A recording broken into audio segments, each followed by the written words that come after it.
Yang jelas masyarakat ini kita ajak bersama-sama untuk hidup yang hemat.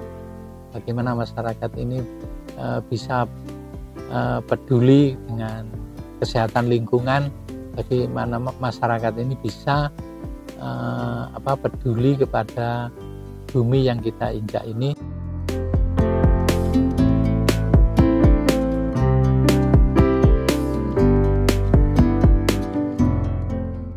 Kampung ini adalah secara tempatnya bahwa kampung ini adalah sebuah kampung yang bisa dikembangkan. Yang pertama, kampung ini masyarakatnya adalah masyarakat yang majmuk ya. Nah, dari situ bagaimana sebuah kampung ini bisa integrasi begitu ya berbagai kepentingan itu, maka di situ kita mencoba untuk mengklaster.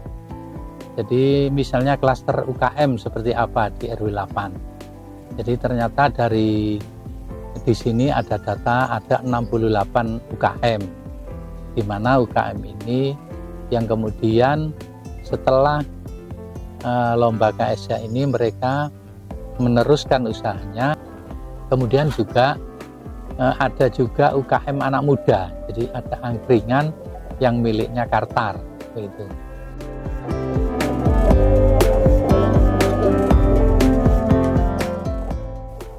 Lanjut ada lagi yang sudah lama bahwa kampung ini merintis hidroponik, ya.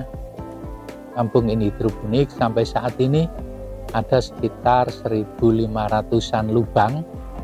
1.500 lubang mereka produksi, sehingga kalau panen dalam waktu 40 hari mereka sudah bisa mengantongi laba sekitar 900.000.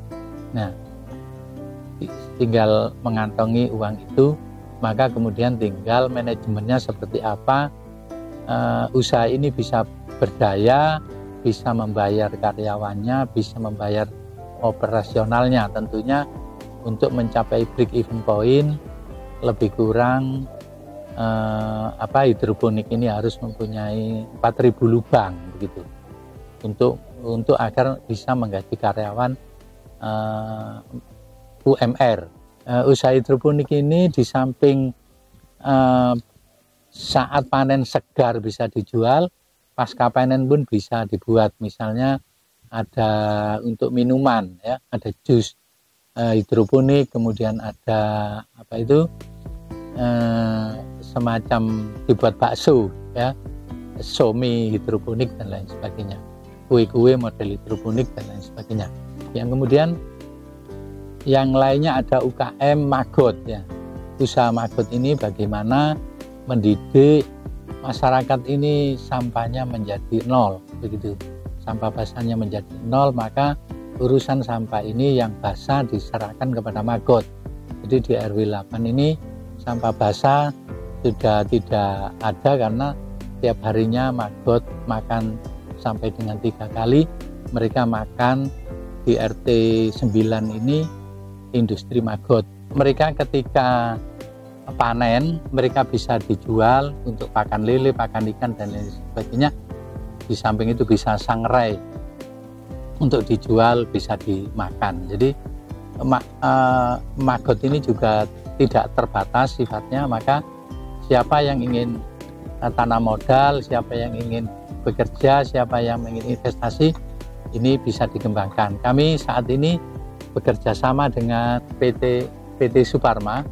Kami kemarin diberi beberapa gram bibit yang kemudian tetap kami kembangkan, dan kami nanti akan bagaimana akan diberikan biopon dan lain sebagainya.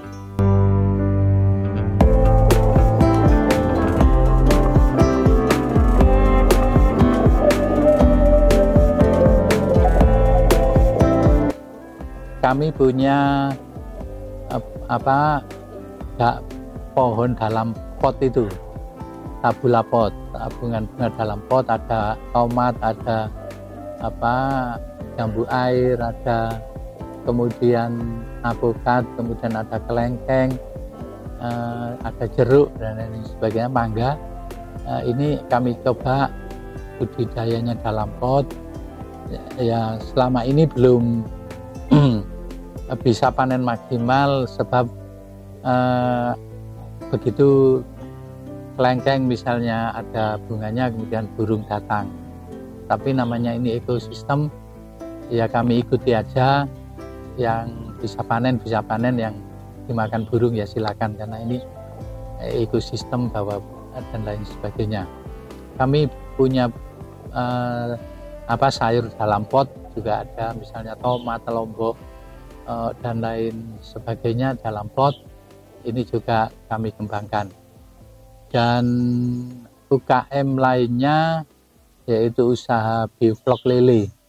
Kami punya 6 yang sudah produksi dengan diameter 3 meter. Kami mencoba pola intensifikasi karena satu kolam kami isi 5.000 bibit. Usaha ini sifatnya adalah milik warga bersama, sehingga ini hanya tunggu waktu, hitungan panennya 3 bulan ke depan. Nah, untuk pengelolaan sampah non-organik, kami di sini salah satunya tetap berorientasi pada 3R ya. Misalnya kami membuat lampu-lampu lampion, ini adalah semuanya recycle. Kemudian bawahnya kita buat untuk ini tanaman, pot, apakah itu sansevieria atau bunga yang adenium lainnya atau bunga-bunga lain yang bisa hidup di dalam pot. Dan non organik lainnya kami punya bank sampah ya. Kami punya bank sampah, jadi kita setiap sampah, setiap RT mempunyai sampah, kemudian sampah dipilah yang organik tadi mereka kumpulkan, kemudian mereka jual ke RW, kemudian RW menjual ke ke pengepul begitu ya, dengan jadwal rutin tinggal dicatat, kemudian itu menjadi banyak.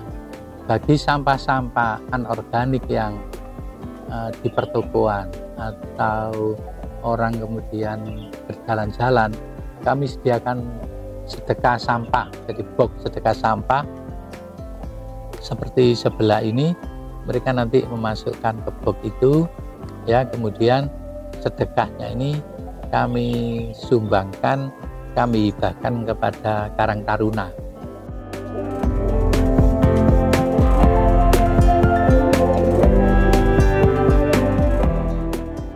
Kemudian yang sejenis minyak jelantah, misalnya sejenis itu kita buat seperti lilin ya, buat lilin. Kemudian yang B3, ini untuk sementara dikumpulkan dalam satu tempat begitu.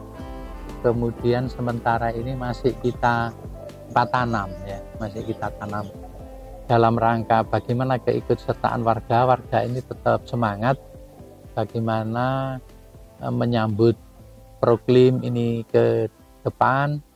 Ini warga semangat. Kami sekarang lagi menambah mana-mana yang mitigasi yang perlu kita tambah. Yang jelas masyarakat ini kita ajak bersama-sama untuk hidup yang hemat.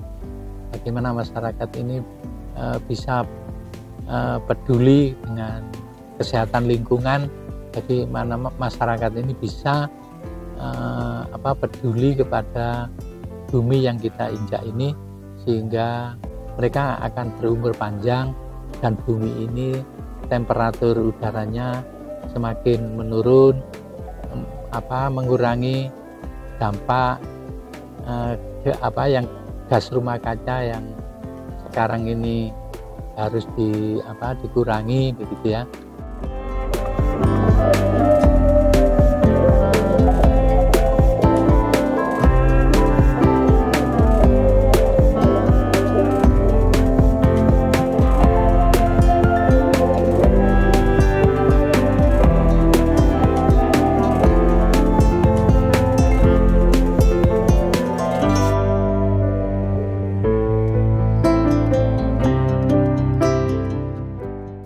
Terima kasih telah menyaksikan kegiatan Kampung Surabaya Hebat di RW 8 Kelurahan Kedurus, Perumahan Gunung Sari Indah.